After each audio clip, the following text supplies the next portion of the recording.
Yo, what up? It's Bats. Thanks for coming and welcome to another Destiny Beyond Light video. Time is valuable, so I like to get straight to the points in my videos. Plus, YouTube don't pay my bills. I have like 10 subscribers right now. With that said, let's jump into the looting and the shooting. This is the quickest and simplest guide to the new Deep Stone Crypt raid, which will cover all encounters. I won't be going in depth on builds, just know overload champions and DPS checks will be a threat in almost every encounter. The beginning of this raid is called Desolation. Start by clearing enemies up to the pikes.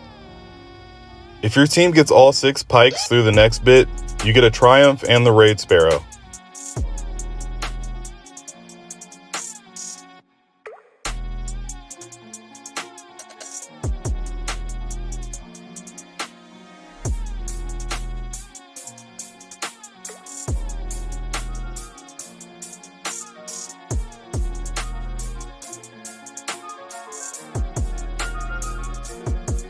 This stretch of land your team will be traversing an icy tundra. When exposed to the harsh weather, you will get a frostbite debuff and it will increase as you remain exposed. Once frostbite stacks to 10, you will die. There are heated zones that will remove the frostbite and allow you to move further into the ice storm. There will be mines en route set to slow your team down in the cold, and there will be enemies to clear once you make it to the heat zones.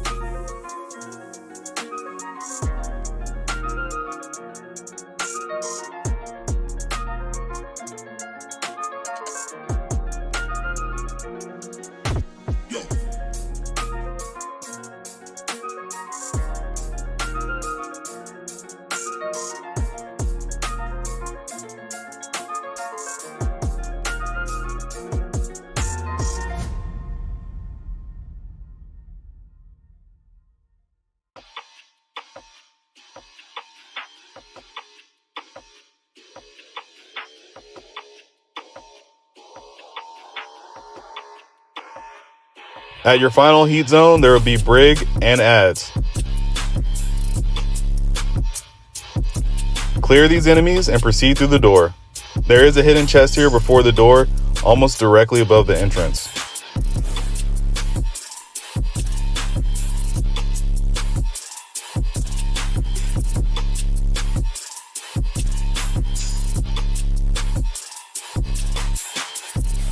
The hidden chest has raid-specific mods, raid loot, and the new raid currency, used to get raid gear and exotic weapons.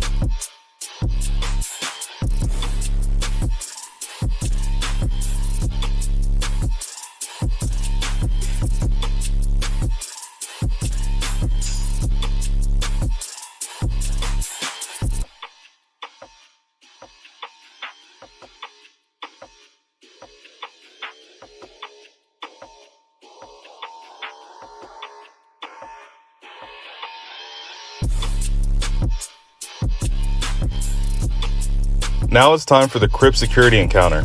This encounter has 2 sides or rooms. One dark side and one light side. Your team will need to be split between the 2 rooms, and one guardian will be designated to go to the 3rd room or basement that is underneath the whole space. There is also 3 augment terminals, one in dark, one in light, and one in the basement. These terminals are used to pass buffs between the rooms. When a buff is inserted, it will be available at all 3 terminals until a player picks it up. There are 2 buffs here. One starts in the terminal and the other one will be dropped by a vandal. The scanner buff highlights objectives for the buff user, and the operator buff allows the user to interact with these objectives.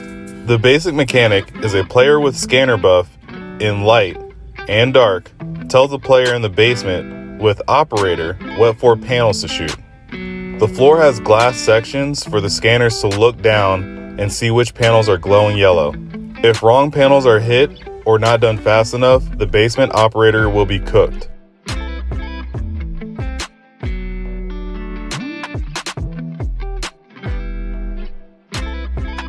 Once the operator in the basement hits the 4 correct panels, the buffs are then swapped using the terminals. Now the player with scanner in the basement tells all players in light and dark what fuses to damage for DPS phase.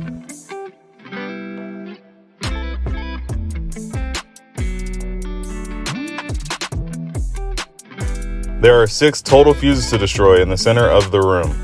Light, left, mid, and right, and dark, left, mid, and right. If all fuses aren't destroyed in one phase, the buffs are swapped in the terminals again, and the process is repeated. The way we found easiest was to number the panels in the basement, D1 through 5 and L1 through 5, and to only have one person operating in the basement. Also note that the servitors and overload captains will block the ability to pass buffs, so deal with them quickly. Destroying all 6 fuses ends the encounter, opens the next door, and drops a chest. The next encounter is Atrix.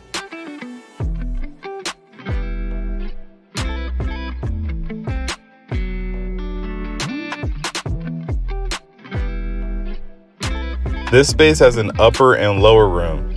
Atrix will make copies of himself across the arena and in both rooms.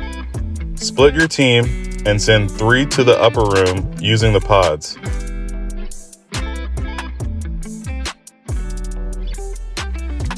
Kill ads and vandals to get the scanner buff in the lower room, and the servitors will need to be cleared for the operator buff to be passed to the upper room.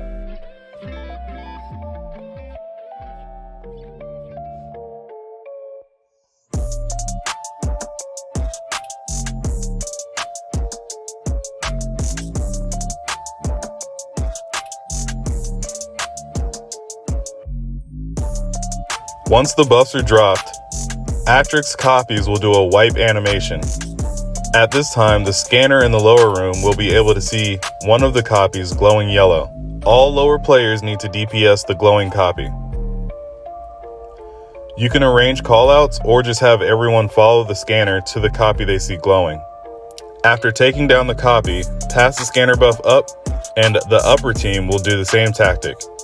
If your team DPS is high enough, you will just need to repeat this and clear the copies one after the other.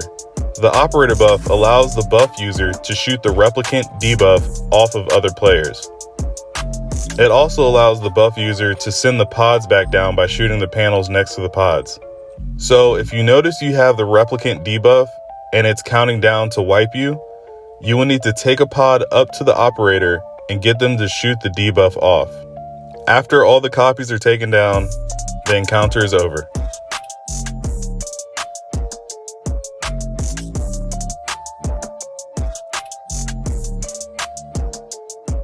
Now for the best part of the raid, Descent. This is the jumping puzzle.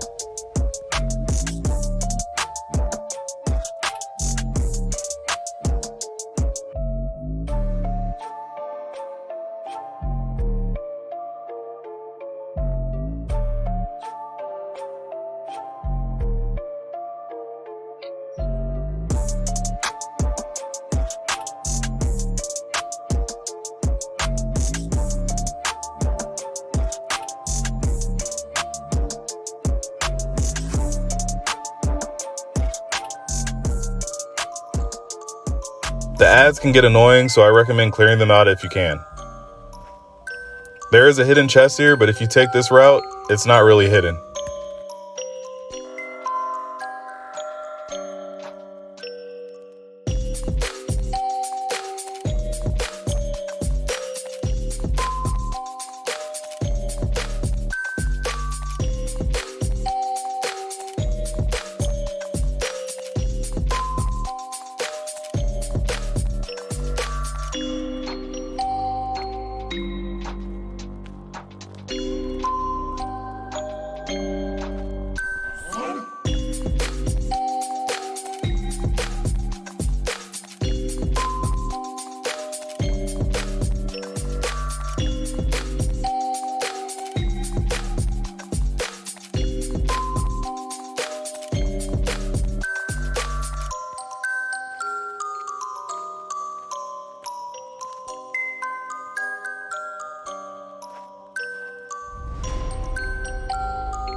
Taniks is the last boss and comes in 2 phases.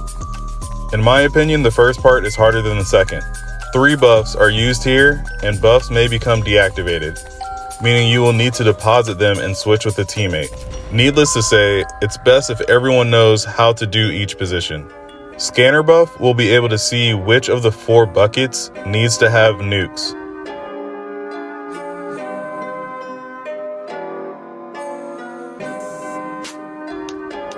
Operator buff will be able to shoot the panels to drop nukes for people to pick up.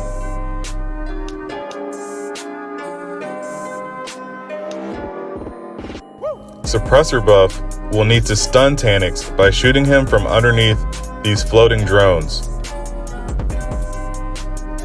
Ads will continuously flow and everyone will be on the move, so it gets pretty hectic in here.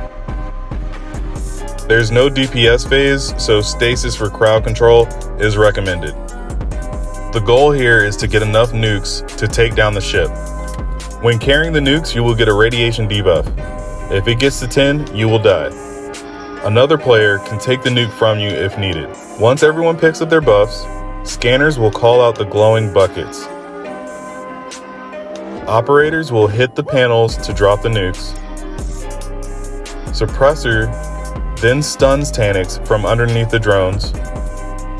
And finally, the nukes will be dropped in the buckets. Repeat this process to completion.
The final fight is almost the same mechanics, but on a larger scale, and with a damage phase.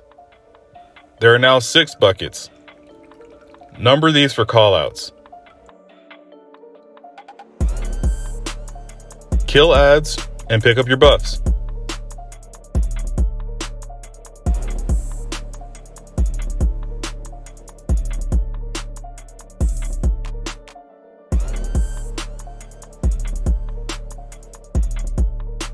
The scanner will see and call out the glowing buckets for nukes to get dropped in. Taniks will move from center to one of the corners of the map. Your team will damage his thrusters to get the nukes to drop. 2 guardians will need to retrieve and take the nukes to the buckets and will probably need a teammate to take the radiation debuff off by finishing the nuke run. Nuke runners will get detained in these restricting bubbles. The operator needs to shoot the detainment to break them free.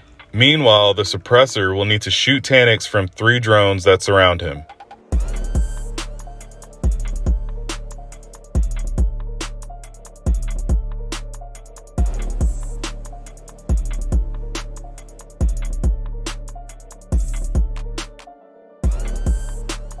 After 4 nukes are deposited, Taniks will move back to the center for damage phase.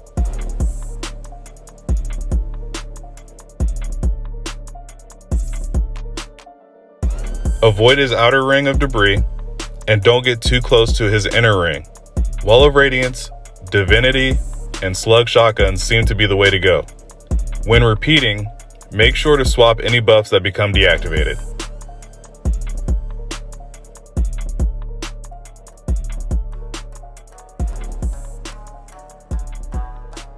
You may need to repeat this process for one last damage phase.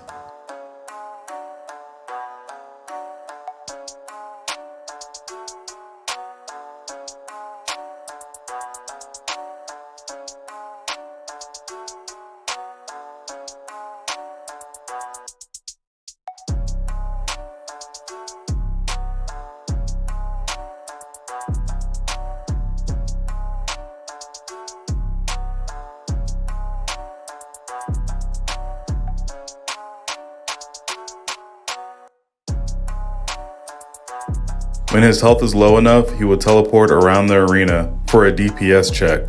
Mills him as quick as possible and collect your reward.